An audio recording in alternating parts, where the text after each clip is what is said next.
On July 13th, I went up to New York City to play in the 90s MTG Legacy Open hosted by Hex & Co. I had the pleasure of having my first ever recorded paper match in round one. I played against Cephalid Breakfast, and spoiler alert, I lost. But I think I lost in ways that are pretty informative if you're a Death and Taxes player who might be struggling with that matchup. For that reason, and admittedly because I'm just very excited to have footage of me playing paper for once, I've decided to review that match for y'all here. Thank you to Hex & Co. for being a great venue. Thank you to Chris from 90s MTG for recording in the first place and being happy for me to talk over it for this video. Check out their stream for more Paper Legacy if you're interested. You can catch me in the chat every now and then.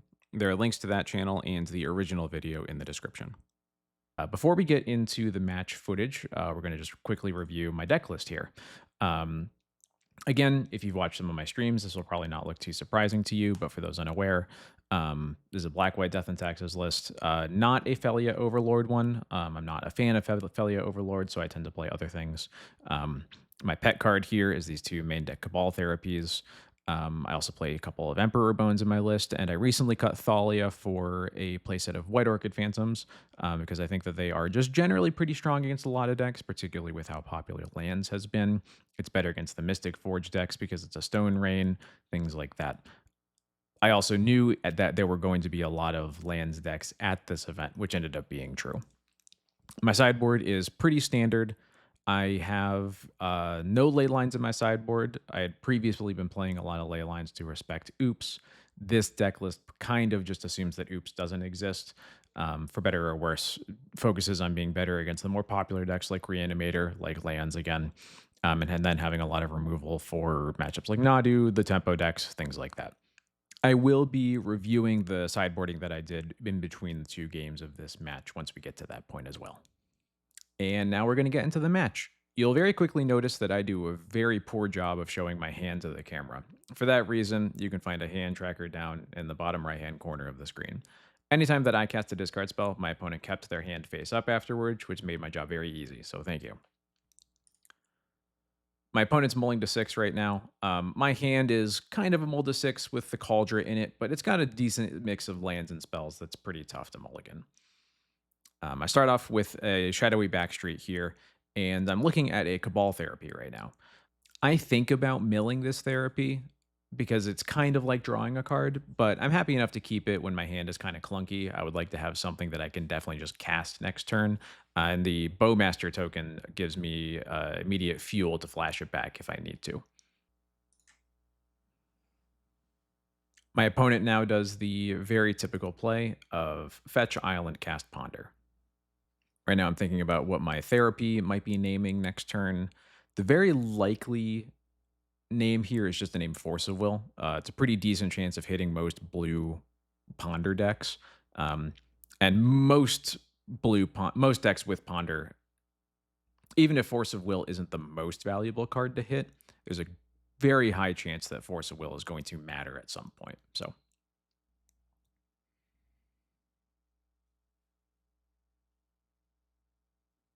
I've drawn the therapy.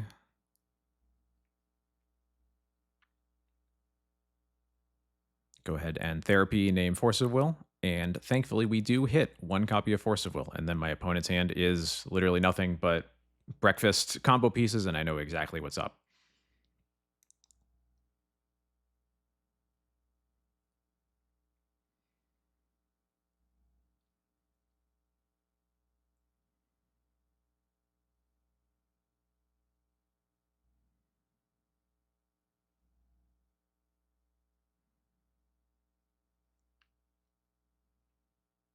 Draw another land here, and I'm thinking about whether I want to cast a Bowmaster so that I can just flash back the therapy here, but I'm not really excited about doing that into the face-up Brainstorm, so. Especially because I still want the Bowmaster in my hand to be safe against the Cephalid Illusionist.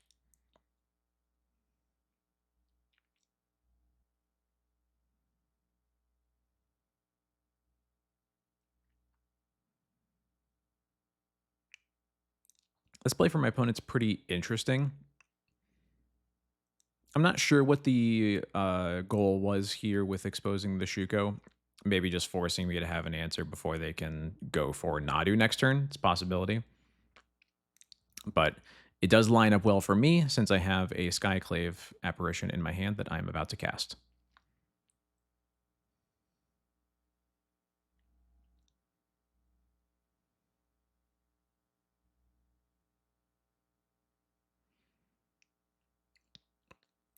So the Skyclave here gets to answer the Shuko, and I'm thinking about flashing back this therapy. I want to pause here. So one reason to flashback the therapy here is to commit what my opponent is doing with the brainstorm. Also, kind of gets these lands out of the way if I want to start trying to wasteland him. I end up, I'll unpause now. I end up flashing back the therapy into the brainstorm. I think, first of all, I should have likely waited until the next turn because it's very likely that my opponent's going to be casting this brainstorm anyway. And if this brainstorm assembles a breakfast combo, I have to be pretty lucky in terms of what I'm naming to break the combo up, given that they can hide something on top with the brainstorm. So I think that I was supposed to wait on this therapy for sure. The other thing we'll get to in a second is the card that I name with the therapy.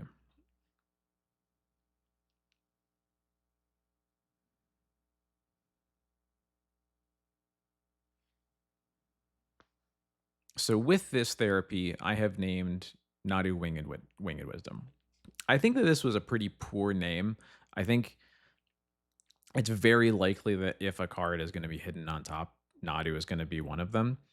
And I should have either named Cephalid Illusionist or some other card that maybe they drew that would make sense to be in their hands, but not be the second card down that they're certainly going to shuffle away.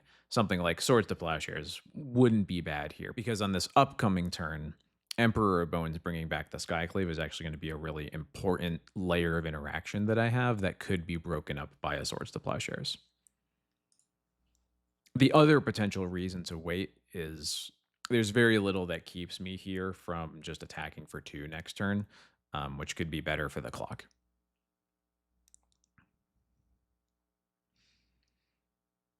Thankfully, my opponent here does not draw another white source, which means that if they are casting the Teferi, which they do end up doing, that means they won't have the white mana up for the Swords to Plowshares, which is good for my upcoming Emperor of Bones turn.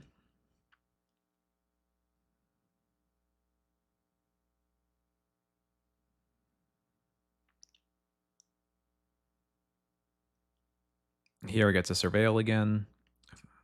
If I believe, if I remember right, I end up milling a Witch Enchanter here.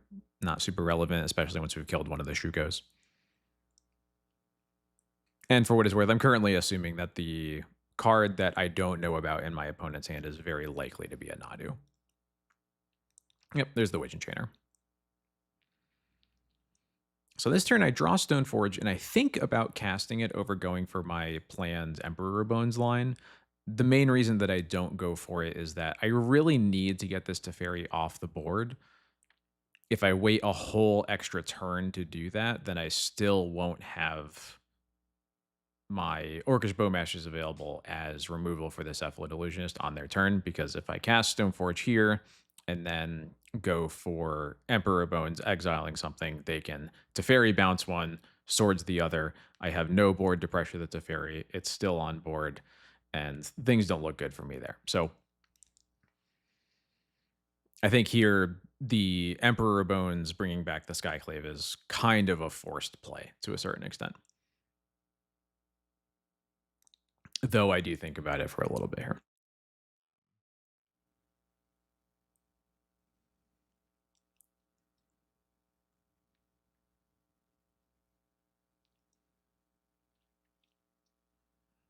Emperor exiles the Skyclave.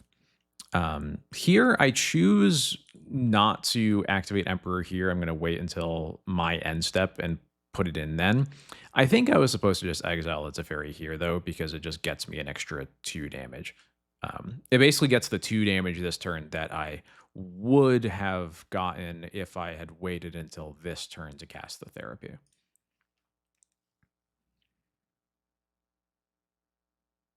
So I'm down. I think I'm down 2 damage from where I should be regardless. Here, I waste the Tropical Islands. I think that's fine. I don't really have a lot of need for my mana past like 4 right now. So see, I believe here is where I'm deciding if there's any line that I could take that isn't exiling the Skyclave. But I think once, especially once I've exiled the Skyclave to the Emperor trigger, it's basically forced. So exile on their turn, or on my end step. So the Skyclave is alive on their turn. I really don't think that matters. I think I should have just attacked with the Skyclave. The 3/3 illusion isn't going to do anything with my Emperor Bones around anyway. So there's the Nadu that I expected. They get a 3/3 here. Here I draw a Solitude, which is very nice, although my hand sure is full of non-white cards other than the Stoneforge, which is kind of the only card that I can cast here, unfortunately. Yeah, correct, my opponent put the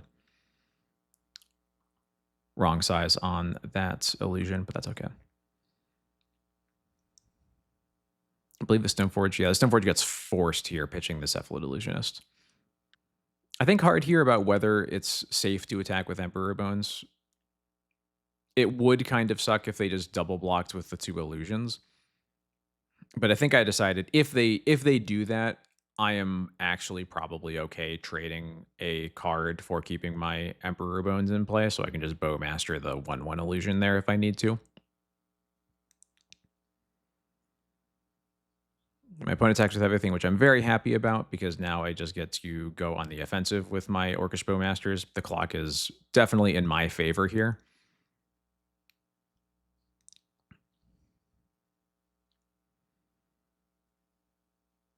So I get to attack for 6 here on my turn. Get quite a good draw here in pre-war formalware. It means that I can get the Stoneforge back. The swords that's in their hand right now means that the Stoneforge can only do so much. But importantly, it means that I can get a Lion Sash so that I have a white card in my hand for the Solitude finally.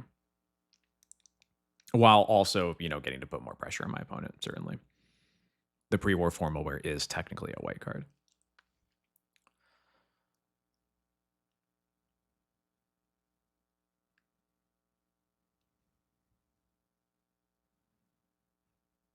I think I'm thinking about whether I'm able to get Phantom Blade with this trigger, but without a 5th land in my hand and when my opponent has a potential Surveil off of this fetch, I think it's just too risky to be shields down on the Solitude. There's also the tiniest, like 0.001% chance that getting Sash makes my opponent think that they can let the Stoneforge stay alive. And then we get to surprise them with the Cauldron, which would be fun, but it's not what I'm expecting. They get their other Surveil land. They've already used the... Actually, I don't remember if they used the Hedge Maze already. I know they used the Hedge Maze early in the second game, but I don't recall now. But they go for the blue-white Surveil land here. And I make a pretty big mistake here shortly. My opponent gets to mill an Archemy play. I forgot about that. So I'm thinking about this Wasteland. I end up going for the Meticulous Archive. I think this was a mistake. My thinking at the time was that it would make it harder for my opponent to cantrip into a kill if I take out an actual blue source. I think the reason that I'm not supposed to do that is, 1, I have an Orcish Bowmasters in my hand, and 2, if I'm forced to Solitude this Nadu, I want to make sure they can't cast another Nadu. And right now, Cavern of Souls is their only green source for Nadu. So I'm pretty sure that I'm supposed to kill the Cavern of Souls here. So Stoneforge gets swords, unsurprisingly. My opponent isn't really able to attack here. My opponent drawing a Saga here after I've used 2 Wastelands is a little unfortunate, but we have enough pressure on board that, like, we're not going to be losing to constructs. though it is annoying for my opponent to have access to their second Shuko.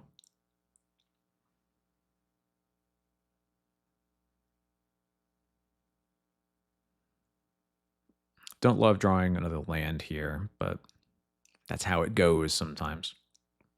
Right now I'm thinking about whether I should be putting Yorion into my hand so that I could potentially cast it next turn if I need to. But I also really need to get this game over with. And for all that it feels a bit like doing nothing, I think it's important to put the formal wear onto the Emperor Bones so that their blocks are just really bad. Particularly if they double block here, that's where the Solitude comes in. Because once I'm attacking with a 4/4, there's a pretty decent chance that they're going to try to trade with it with a double block.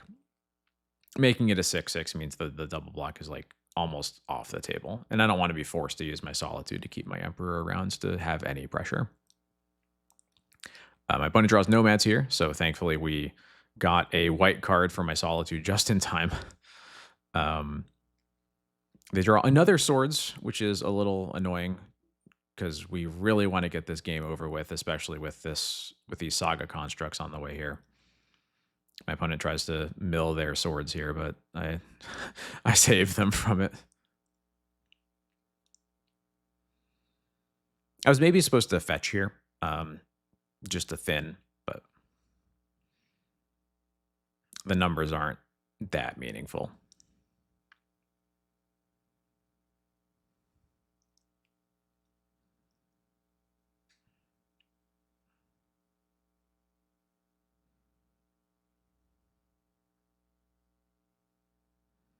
Put Yorn into my hand here, just crossing my fingers that I get to my next turn. Spoiler alert, I unfortunately don't. Opponent draws a card. I know that things are not good for me once they float mana with their Urza Saga right here. It's a very bad sign.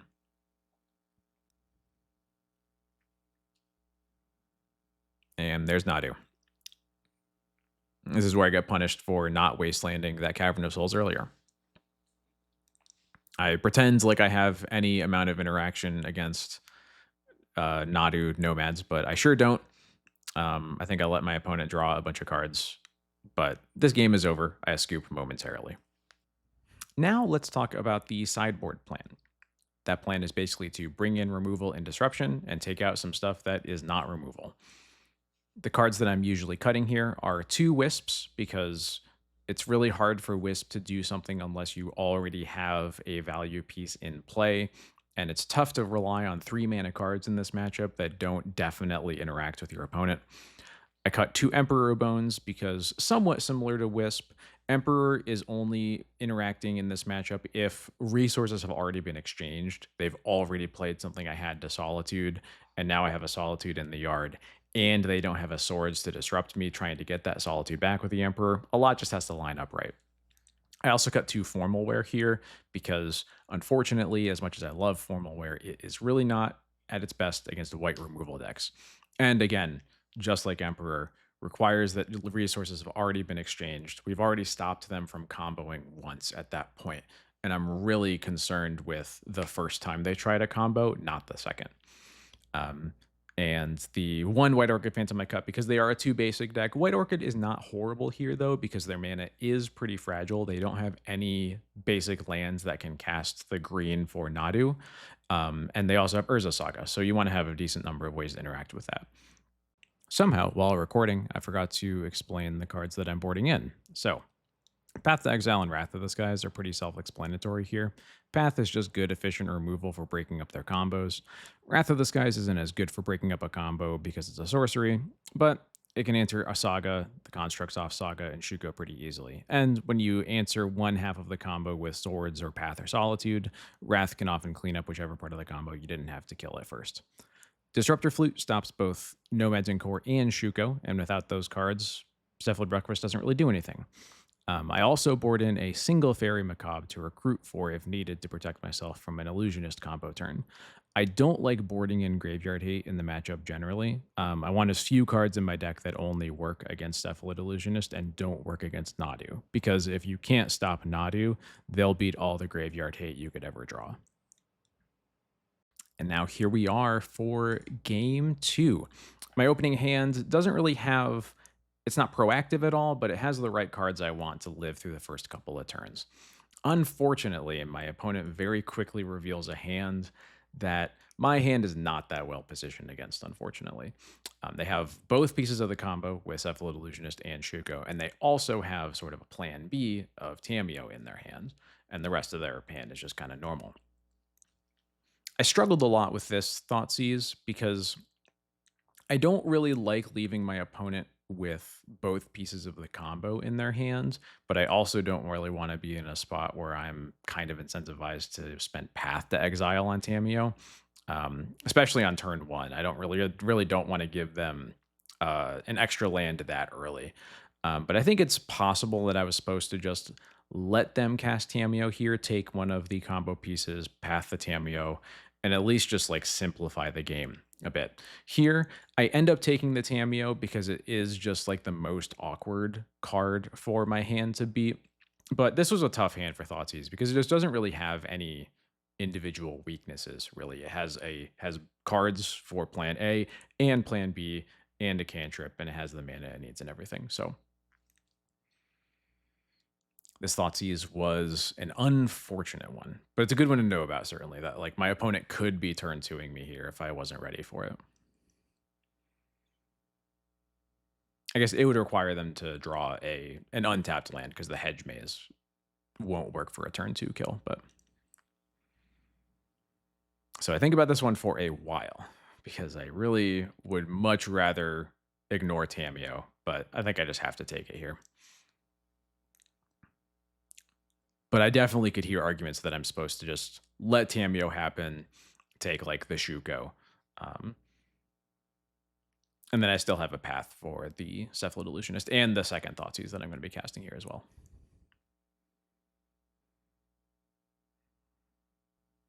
My opponent thinks about shuffling here, but ends up deciding not to. I'm not sure what that was about, but. All right, right here, I am making a pretty significant mistake. I played the Marsh Flats that was in my hand instead of the Shadowy Backstreet. I think this was a pretty massive mistake. It's going to end up costing me later in this game. We're going to see. But the reality is, there is so small a chance that I need this mana this turn to cast a Path to Exile.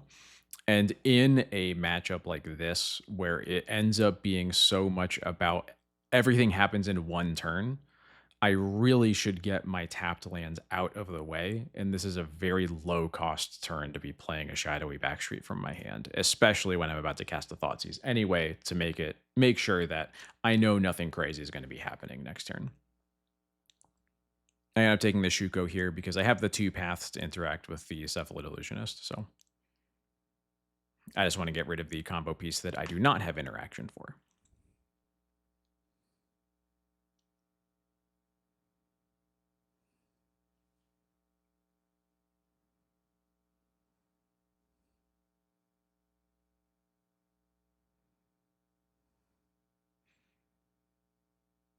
One thing that ends up being somewhat revealing here is that my opponent plays a hedge maze after keeping 3 cards on top with a ponder, and then also keeps this card on top. They don't even look at it again. So here I go for the surveil. I really should have surveilled with the backstreet from my hands, but I am surveilling this turn either way. So here I am looking at a White Orchid Phantom on the top of my deck. In other situations, I think I probably would have surveilled this into my graveyard. Since my opponent kept on top with that hedge maze, it seemed kind of important to make them shuffle. It also just gets a threat onto the board. It also kills a green mana specifically, which is, again, the only color they don't have a basic for. It also somewhat synergizes with the fact that my hand is 2 paths right now.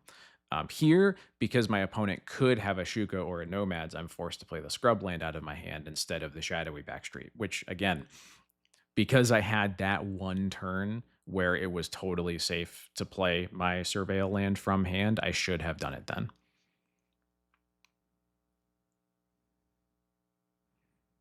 I have very fresh sleeves, so my cards are slipping out, so I'm kind of messing with them there. Opponent passes to me, and I draw a Stoneforge Mystic. Here is where I make the final huge mistake of this match, I think. I'm really thinking about whether I can afford to cast this Stoneforge Mystic because, again, since I have to play a tapped land from my hand, I will only be able to have a single path to exile up on this upcoming turn. At the same time, I also really want to get a clock into play. I was hoping that with this Stoneforge, I would at least force my opponent to spend their mana using the prismatic ending as opposed to doing anything else, which is why here I get Cauldra. I know that my Stoneforge isn't going to resolve, and I'm not really concerned with the card that I get otherwise. But I really just should have not cast this Stoneforge Mystic at all and kept both Path to Exiles up so that I wasn't dead to Shuko or Nomads plus Force plus blue card here. No, spoiler warning. So I play a Shadowy Backstreet here. I think I keep the card pretty quickly, but I don't even remember what it was because as we are about to see, my opponent is going to Surveil and they are going to keep the card on top very quickly.